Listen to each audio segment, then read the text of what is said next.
Hello dear student, welcome you all to my YouTube channel E Gurukul Academy. जैसा कि दोस्तों हम लोग अभी सेक्शन ए डिस्कस कर चुके हैं, जो भी आपके डीपीएस के प्री बोर्ड के एग्जामिनेशन में मैथमेटिक्स में क्वेश्चन पूछे गए थे। आज उसी के बेसिस पे हम लोग सेक्शन बी डिस्कस करने वाले हैं। और सेक्शन बी जो है दोस्तों वो है आपका section B consist of 5 questions of 2 marks each. कहने का मतलब टोटल आपको सेक्शन बी में 5 क्वेश्चन देखने को मिलेंगे और हर क्वेश्चन 2 मार्क्स का होगा। मतलब टोटल नंबर ऑफ क्वेश्चन की अगर बात करें तो 5 और टोटल मार्क्स की बात करें तो 10। आइए एक एक कर हम लोग सारे क्वेश्चन को डिस्कस करते हैं। जैसा कि बोर्ड पे आप लोग पहला क्वेश्चन देख रहे होंगे, कह रहा है determine the values of A and B for which the following pair of linear equation has infinitely many solution. आपके पास 2 इक्वेशन है दोस्तों और कहा जा रहा है कि इन्फिनेटली मेनी सॉल्यूशन है। नहीं तो सबसे पहले नोट में कर आप फिर से, है ना, ये सारे पॉइंट जो मैं लिखवा रहा हूँ इसको आप नोट कर एक कॉपी पे, सेपरेट कॉपी पे बनाइए, क्योंकि एग्ज़ाम के टाइम में आपके पास उतना समय नहीं रहेगा तो ये नोट ही आपका काम आएगा। जैसे अगर मेरे पास जनरल फॉर्म में 2 इक्वेशन है a1x plus b1y plus c1 बराबर 0 और दूसरा इक्वेशन है लीनियर इक्वेशन का a2x plus b2y plus c2 बराबर 0। ठीक है दोस्तों, तो हम कहेंगे the system of equation, the system of equation has, पहला कंडीशन याद रखिएगा, यूनिक सॉल्यूशन। क्या बोल रहा हूँ दोस्तों? यूनिक सॉल्यूशन कब होगा? जब a1 अपॉन a2 का रेशियो नॉट इक्वल टू आना चाहिए b1 अपॉन b2 के। और दूसरा नो सॉल्यूशन, नो सॉल्यूशन। तो नो सॉल्यूशन कब होगा दोस्तों? या इसका एक और नाम याद रखिएगा, कंसिस्टेंट। ये नाम बहुत इंपॉर्टेंट है दोस्तों, बार बार एग्जाम में पूछा जाता है। तो कभी नो सॉल्यूशन ना देके कंसिस्टेंट बोले तो आप याद रखिएगा नो सॉल्यूशन की ही बात कर रहा है। तो a1 अपॉन a2 का रेशियो बराबर होगा b1 अपॉन b2 के, नॉट इक्वल टू होना चाहिए c1 अपॉन c2 के। और तीसरा है दोस्तों आपका इन्फिनाइट सॉल्यूशन के लिए। कैसा सॉल्यूशन? Infinite solution. और इन्फिनाइट सॉल्यूशन का दूसरा नाम याद रखिएगा, इसको एक और नाम से जानते हैं, इनकंसिस्टेंट। अब आप कंफ्यूज होंगे एग्जाम में कि कंसिस्टेंट और इनकंसिस्टेंट किसका था। तो देखो आई एन इन और आई एन इन्फिनाइट, तो दोनों इन है, तो समझ जाना कि ये इन्फिनाइट सॉल्यूशन की बात कर रहा है। और इस केस में जो कंडीशन होता है a1 अपॉन a2 बराबर b1 अपॉन b2 बराबर c1 अपॉन c2। एक बार मैं बोर्ड देख लेता हूँ कि कट तो नहीं रहा है कुछ। नहीं दोस्तों, एकदम सही है। तो इस तरह से आप ये तीनों कंडीशन याद रखिएगा। अगर याद रखिए यूनिक सॉल्यूशन होगा तो ग्राफ कहीं ना कहीं एक बिंदु पर, एक पॉइंट पे इंटरसेक्ट करेगा। अगर नो सॉल्यूशन होगा तो इस केस में दोनों ग्राफ जो होगा एक दूसरे के पैरेलल हो जाएगा। और अगर इनकंसिस्टेंट या इनफिनाइट सॉल्यूशन रहेगा तो एक ही लाइन पे दोबारा से लाइन कॉन्साइड कर जाता है। तो इसमें कॉन्साइड करेगा दोस्तों, इसमें पैरेलल होगा और इसमें इंटरसेक्ट करेगा। जिन बच्चों को दिक्कत होता है वो लिख लिया करो, क्योंकि एग्ज़ाम में एमसीक्यू में ये क्वेश्चन पूछता है कि इंटरसेक्ट कर रहा है तो सॉल्यूशन यूनिक होगा। ठीक है, और अगर पैरेलल होगा तो समझ जाइएगा कि वो नो सॉल्यूशन का केस है। और अगर कॉन्साइड कर जाता है तो समझ जाइएगा दोस्तों वो इन्फिनाइट सॉल्यूशन की बात कर रहा। अब जैसे इस क्वेश्चन में देखो, ठीक है ना, हमारे पास क्वेश्चन दिया हुआ है कि ये मेरे पास क्वेश्चन है और इन्फिनाइट सॉल्यूशन कंडीशन है ना, तो वी हैव, सबसे पहले हम लिखेंगे द सिस्टम ऑफ, क्योंकि अब आपको लिखना पड़ेगा दोस्तों, है ना, एमसीक्यू खत्म। Since the system of equations has infinite solution, तो देयरफॉर हम लोग यहाँ से कह सकते हैं सर a1 अपॉन a2 का वही रेशियो होगा जो b1 अपॉन b2 का, जो c1 अपॉन। अब यहाँ पे सर हम लोग 2 केस लेके भी सॉल्व कर सकते हैं, लेकिन टोटली 3 केस लेना चाहिए, तो हम लोग 2 केस ही लेके सॉल्व कर देंगे इस सवाल को। a1 देखो तो a1 क्या है, x का कोफिशिएंट +3, a2 क्या है, यहाँ नीचे वाले x का कोफिशिएंट +5, b1 क्या है दोस्तों, y का कोफिशिएंट, और y का कोफिशिएंट माइनस में है तो माइनस ऑफ a + 1 लिखेंगे। यहाँ पे y का कोफिशिएंट है प्लस में तो 1 माइनस का 2a। ठीक है दोस्तों, कांस्टेंट टर्म यहाँ पे देखो क्या है, तो अगर ये प्लस है इसको हमेशा एक बोरी में बंद कर दो ब्रैकेट में, और ये आगे देखो प्लस है तो इधर आएगा तो माइनस हो जाएगा, राइट साइड क्या बचेगा 0। ये देखो +3 भी है, लेफ्ट साइड लाएंगे तो माइनस हो जाएगा और क्या बचेगा, तो माइनस का 3b। तो अब यहाँ से फिर से अगर लिखेंगे कांस्टेंट टर्म तो 2b माइनस 1 और यहाँ से आ जाएगा माइनस का 3b। अब आप क्या करेंगे सर, सॉल्व करेंगे। पहले इन दोनों को लेके चलेंगे, ठीक है। केस 1 हम मैं डिस्कस कर रहा हूँ, ठीक है, केस 1। तो आइए केस 1 लेके चलते हैं। केस 1 में पहला दो रेशियो को सेम करो, माइनस ऑफ a प्लस 1 और अपॉन में 1 माइनस का 2a था। क्रॉस मल्टीप्लाई जब करेंगे आप तो आप बोलेंगे सर कि 3 का गुना होगा 1 माइनस 2a में और माइनस 5 का गुना हो जाएगा 1 माइनस 2a में, a प्लस 1 में। कितना है दोस्तों, a प्लस 1 है तो a प्लस 1 दो। अब आप क्रॉस मल्टीप्लाई करो और आप सॉल्व करते चलो, ठीक है, आपका आ जाएगा। देखिएगा ध्यान से दोस्तों,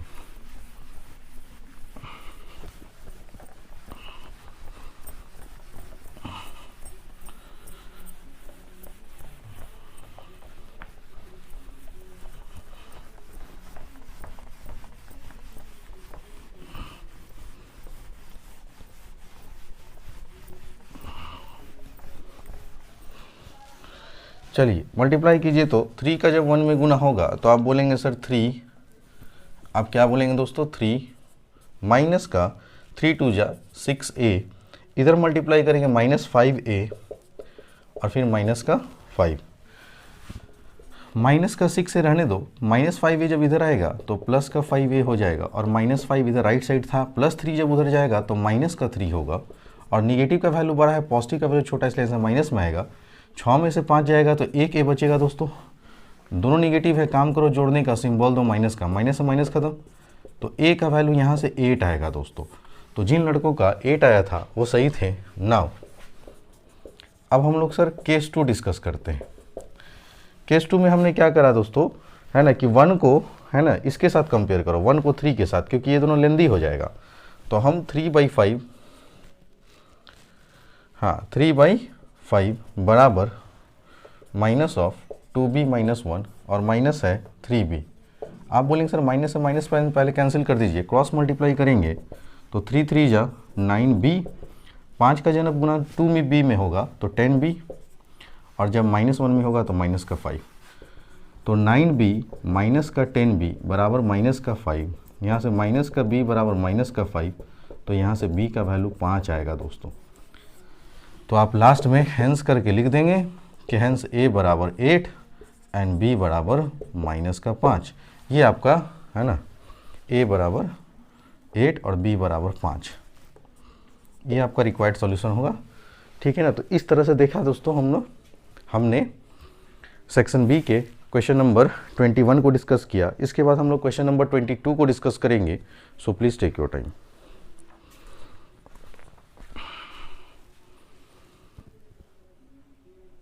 आइए स्टूडेंट, क्वेश्चन नंबर 22 देख रहे हैं। फिर से आपका सिमिलर ट्रायंगल से पूछा गया है question. In the given figure OA into OB बराबर OC इंटू OD दिया हुआ है, तो शो करना है कि एंगल A जो होगा वो एंगल C के बराबर, एंगल B जो होगा वो एंगल D के बराबर।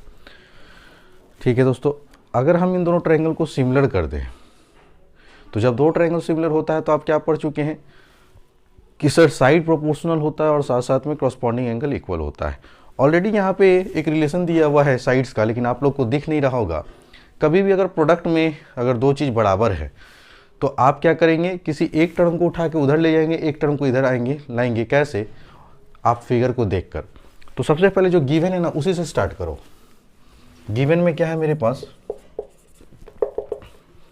OA इंटू OB ये बराबर है OC इंटू OD के।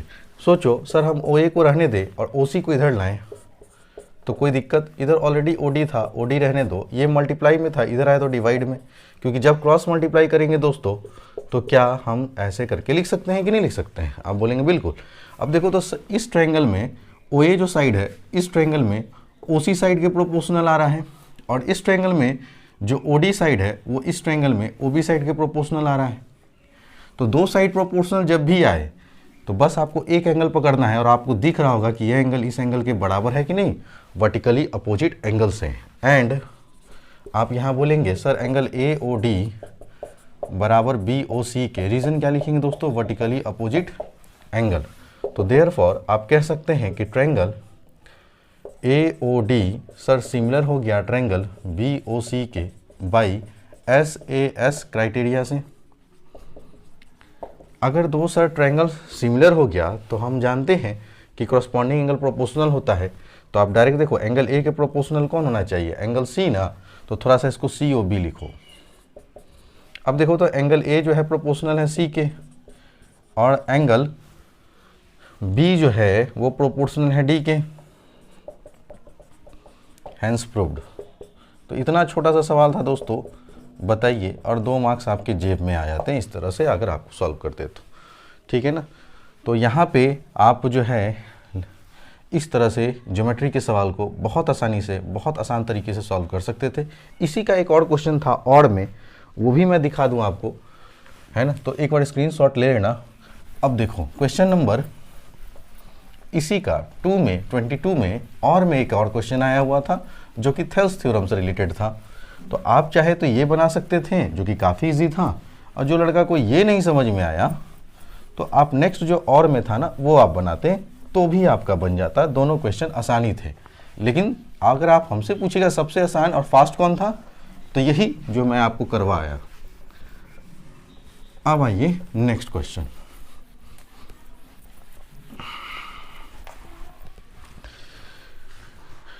नेक्स्ट क्वेश्चन में और में था दोस्तों 22 का, और में कि in the given figure, question में लिख दे रहा हूं, in the given figure DE parallel OQ, DE parallel है OQ के। इसके बाद मैं संत माइकल का डिस्कस करूंगा दोस्तों, उसके बाद फिर मैं ज्ञान निकेतन का पेपर डिस्कस करूंगा। एक एक कर सारे बड़े बड़े स्कूल के मैं क्वेश्चन डिस्कस करूंगा। इसलिए आप लोग मेरे साथ सिर्फ बने रहिए और वीडियोस पे अपना प्यार जरूर दिया कीजिए, so that EF parallel QR के। फिगर आपका कुछ ऐसा था, ये P, ये था Q, ये था R, ये था E, ये था F, और फिर यहाँ से एक पॉइंट गया, फिर यहाँ से ऐसे और यहाँ से ऐसे। इस पॉइंट का नाम है O, फिर यहाँ से एक पैरेलल ऐसे और फिर यहाँ से ऐसे। इस पॉइंट का नाम था D।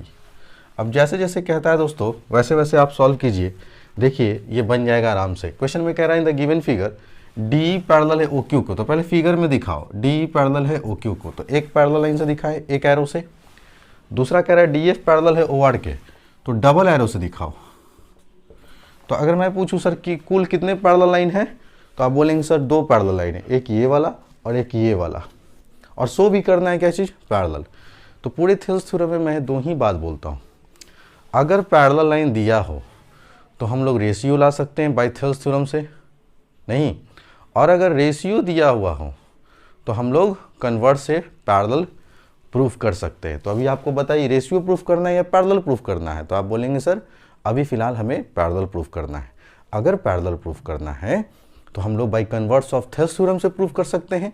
तो सबसे पहले उस ट्रायंगल में इंटर मारो जिसमें दोनों लाइन पैरेलल है, तो हम लोग 2 केस में इसको सॉल्व कर देंगे। आइए दोस्तों प्रूफ करेंगे, ठीक है। तो सबसे पहले गिवन में लिखा करो, सॉल्यूशन में जैसे मैं बताता हूँ वैसे लिखा करो, एक नंबर भी नहीं कटेगा। गिवन में क्या है सर कि DE पैरेलल है OQ के एंड DF पैरेलल है OR के।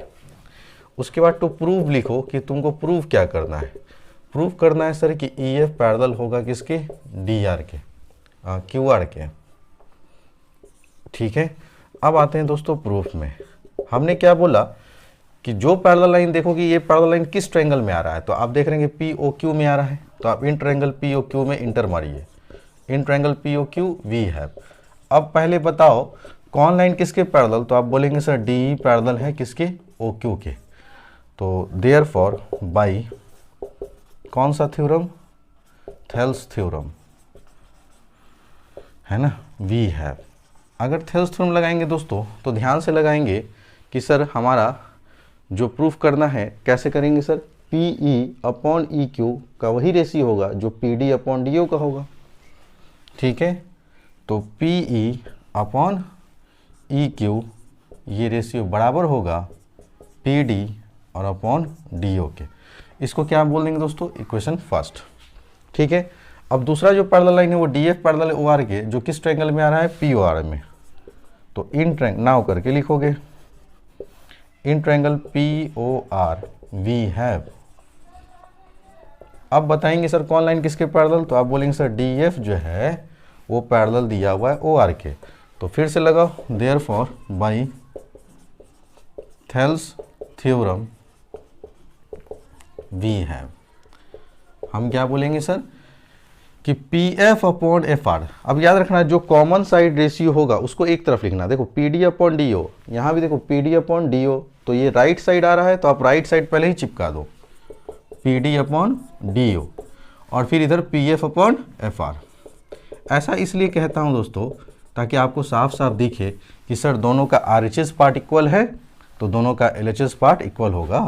तो therefore from first and second है ना वी हैव, हमने यहाँ से कंक्लूड कर लिया कि P E upon E Q बराबर होगा P F upon F are के। अब देखो तो ये रेशियो को देखो तो बढ़िया से, P E upon E Q बराबर आ गया P F upon F are के। इसका मतलब हम कह सकते हैं by converse of Thales theorem से कि सर यह लाइन पैरेलल होगा। Therefore by converse of Thales theorem, ठीक है ना, आप कह सकते हैं कि ई एफ जो होगा सर वो पैरेलल होगा क्यू आर के, प्रूव्ड। ठीक है, तो उम्मीद करता हूँ सारे बच्चों को ये समझ में आ गया होगा। तो जो लड़के पार्ट 1 बनाए होंगे उनको बहुत कम समय लगा होगा, और जो और वाला क्वेश्चन बनाए होंगे उनको ज़्यादा और लेंदी सवाल है इसलिए समय ज़्यादा लगेगा। हालांकि दोनों क्वेश्चन इजी था, जो आपका मन किया आप बनाइए। आगे बढ़ता हूँ दोस्तों।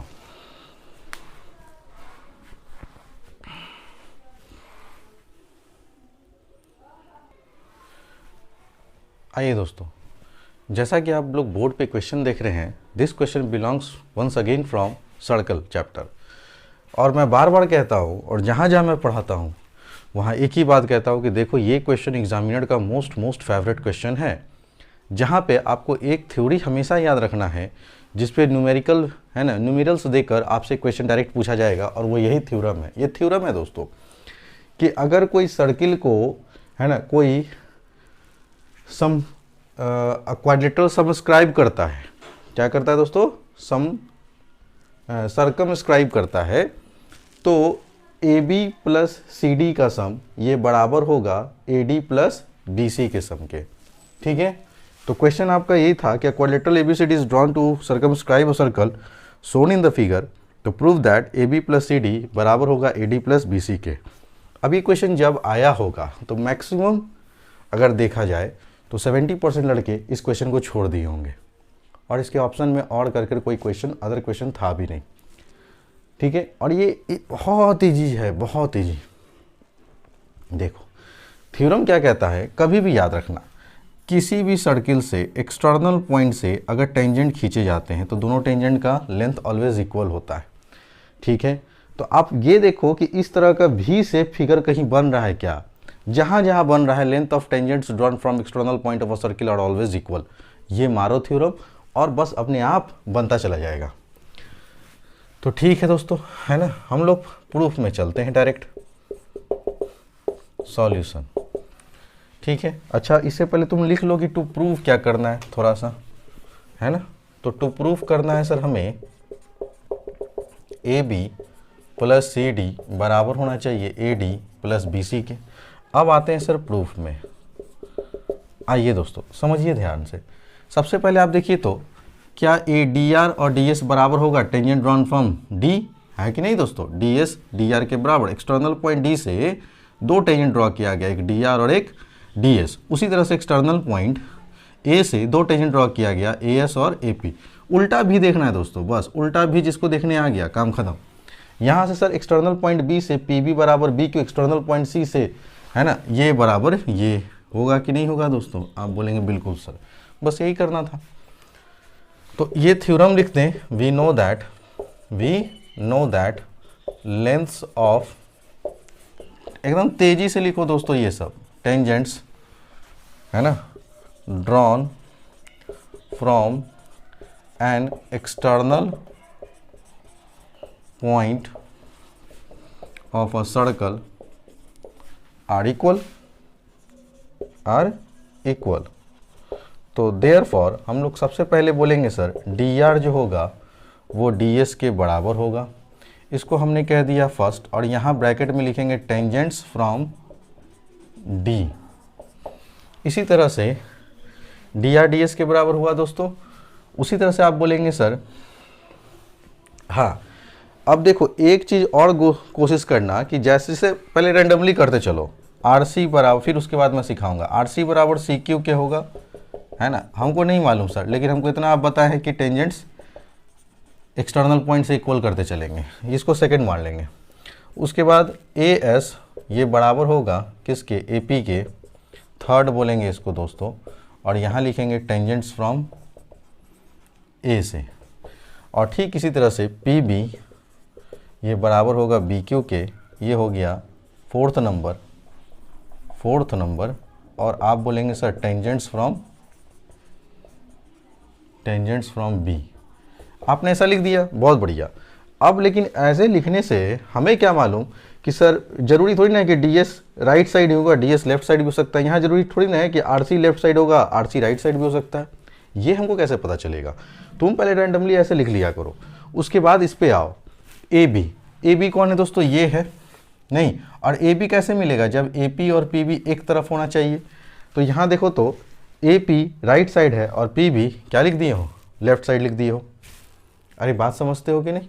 तो तुम पहले ये चीज़ जो है लिख लो, आराम से लिख लो, उसके बाद जो एल एच एस है ना वो उतारो। तो अब यहाँ से मैं एल एच एस उतारता हूँ, ध्यान देना, ठीक है। एल एच एस साइड, तो एल एच एस में क्या है दोस्तों, A B plus C D, ठीक है, A B plus C D. अब ए बी को दो पार्ट में जोड़कर लिख सकते हो क्या? तुम बोलोगे हाँ सर, ए बी को लिख सकता हूँ A P plus P B. लिखते चलो, एकदम रैंडमली लिखते चलो, रुकना नहीं। सी डी को क्या लिख सकते हो, D R plus R C, और बस जो जो इक्वल है उसको रिप्लेस करते चलो, ठीक है। हम बोलेंगे सर ये ए पी की जगह पे क्या लिख सकते हैं, ए एस, हम कहें हाँ सर बिल्कुल। और इस पी बी की जगह पे क्या लिख सकते हैं, बी क्यू, बिल्कुल, ठीक है। सर डी आर की जगह पे क्या लिख सकते हैं, डी आर किसके बराबर था, डी एस के, बिल्कुल लिखते चलो सर। और आर सी के बराबर, आर सी किसके बराबर था, सी क्यू के, सी क्यू के बराबर लिख दो, ठीक है दोस्तों। यहाँ तक कोई दिक्कत? आप बोलेंगे बिल्कुल नहीं सर। अब ध्यान से देखो कि ए एस और डी एस मिल के हमारा ए डी बनेगा दोस्तों। ए एस और डी एस को मैं एक साथ कर दूँ और बी क्यू और सी क्यू को मैं एक साथ कर दूँ तो कोई तकलीफ? आप बोलेंगे बिल्कुल भी नहीं सर। ए एस और डी एस मिल के क्या मिल गया आपको दोस्तों, ए डी, और B Q plus C Q मिल के क्या बन गया दोस्तों, बी सी, है ना। तो आपने क्या देखा सर, हम एल एच एस लेके चले गए और आर एच एस तक पहुँच गए।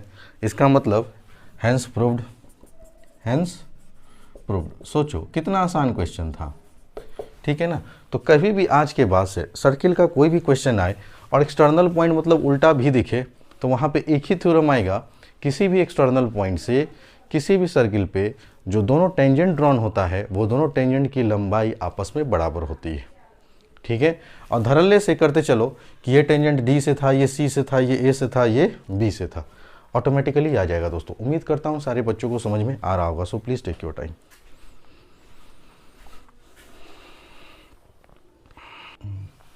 एक बहुत ही अच्छा क्वेश्चन है दोस्तों बोर्ड पे, जो कि है ट्रिग्नोमेट्री से, और आपको मैंने ट्रिग्नोमेट्री बहुत शानदार तरीके से पढ़ा रखा है दोस्तों।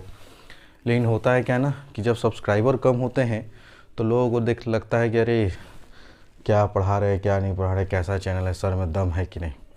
एक बात मैं बता दूं कि पटना का कोई टीचर जो मेरे सामने अगर आ जाए 10th का, है ना, तो आप उससे मेरा एक लेवल ऊपर ही देखेंगे दोस्तों, है ना। स्कूल के टीचर की मैं बात कर रहा हूँ, है ना।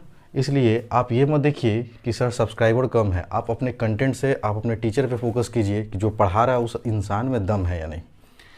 सबसे पहले आपके पास क्वेश्चन है 7 tan थीटा बराबर 4 है और आपको वैल्यू फाइंड करना है 7 sin theta minus 3 cos theta upon 7 sin theta plus 3 cos theta, ठीक है दोस्तों। तो अब इस सवाल को सर कैसे सर हम लोग बनाएंगे? तो सबसे पहले गिवन में जो रहता है ना दोस्तों, है ना, सारे बच्चे मेरे बहुत अच्छा नंबर लाए हैं जिनको जिनको मैं पढ़ाया हूँ।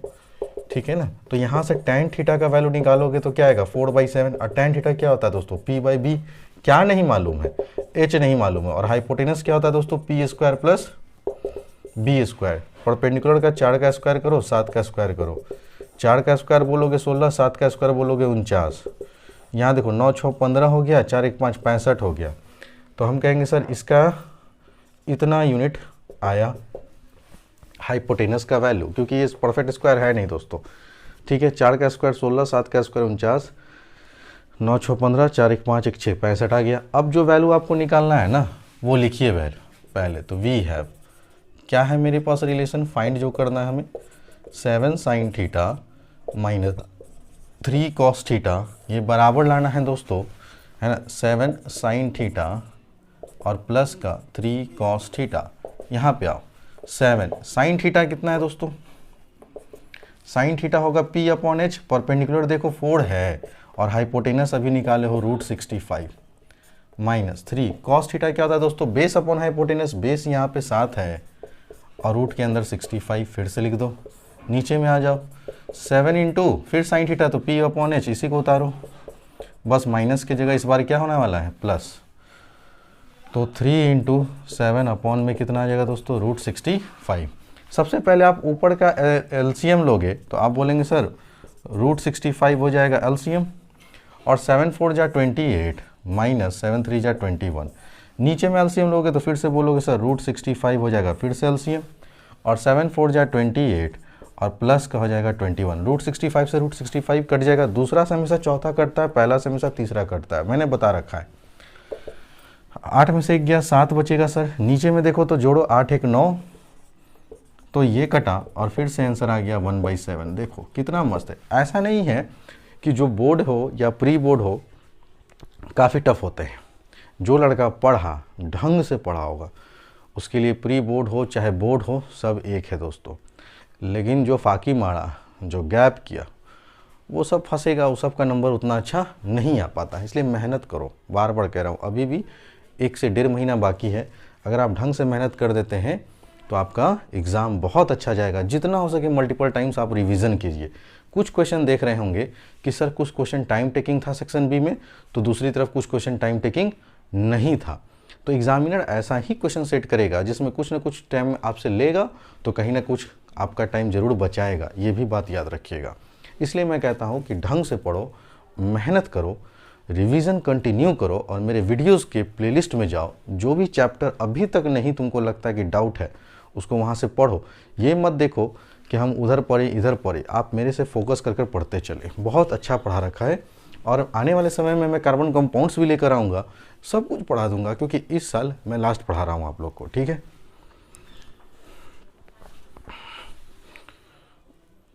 आइए क्वेश्चन दोस्तों।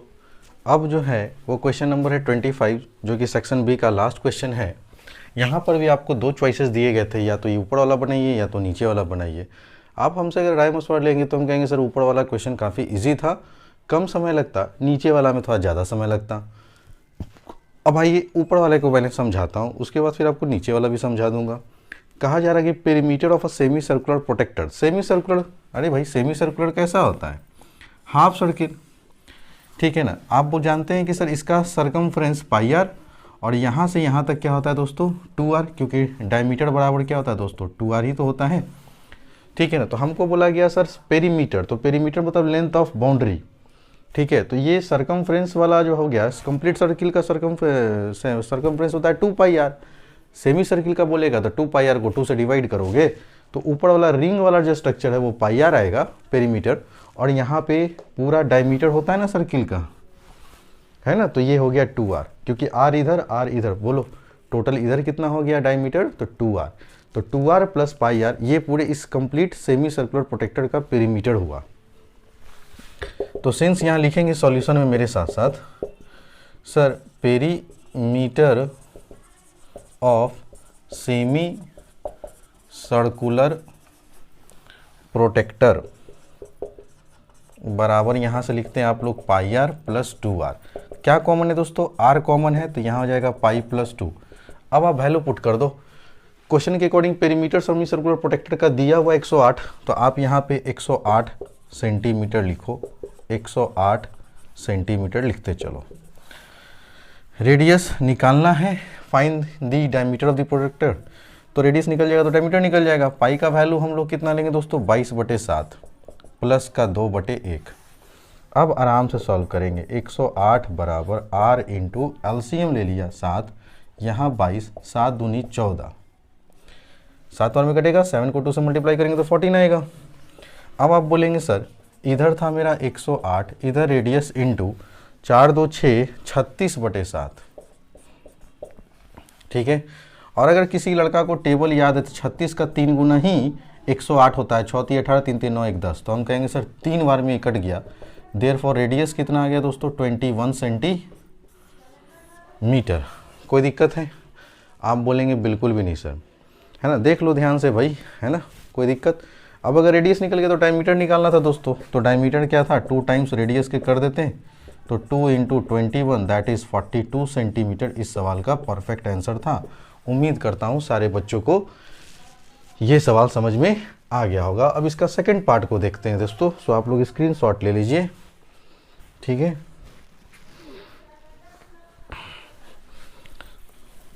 अब इसका सेकंड पार्ट क्या कहता है वो देखो ध्यान से।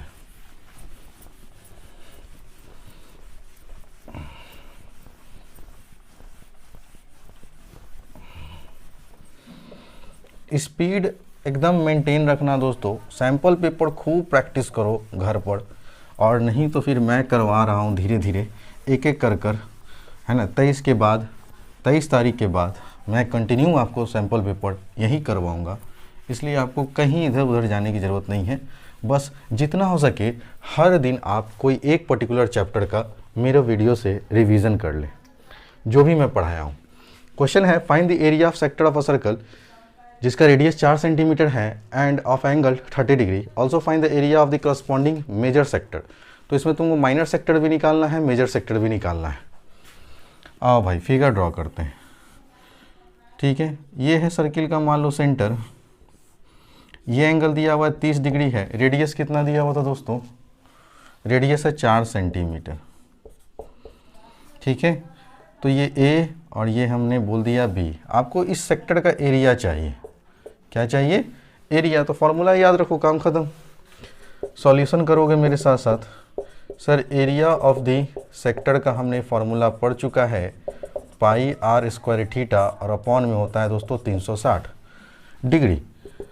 पाई का वैल्यू कह रहा है 3.14 लेने के लिए, रेडियस हो गया 4 का स्क्वायर 16, थीटा दिया हुआ है 30 डिग्री, और नीचे में हो जाएगा 360 डिग्री, ठीक है। 0 से 0 कैंसिल करो दोस्तों, 3 से इसको कैंसिल करो 12 बार में, फिर 4 से 3 बार में, 4 से 4 बार में, ठीक है दोस्तों।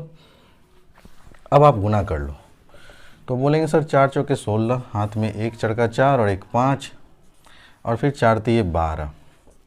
पॉइंट के बाद 2 अंक था तो पॉइंट के बाद 2 अंक, नीचे में 3 था तो 3 रहने दो। अब 3 से इसको डिवाइड कर लो, पॉइंट के 2 अंक तक आंसर निकाल के छोड़ देंगे, 3 चौके 12, फिर उतरेगा 5, फिर 3 एकम 3, पॉइंट यहाँ दे दो दोस्तों, 5 में से 3 गया 2, फिर 3 8 24, है ना। तो इस तरह से ये डी रिपीट करेगा, तो लगभग ये इतना आएगा दोस्तों, है ना। तो अप्रॉक्सीमेटली इसको लिखना चाहें तो 4.18 सेंटीमीटर ये आ जाएगा एरिया ऑफ सेक्टर, ठीक है।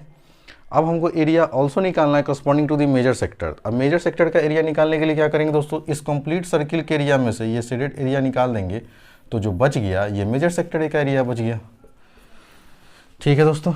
तो आइए अब हम लोग यहाँ से एरिया ऑफ मेजर सेक्टर निकालते हैं।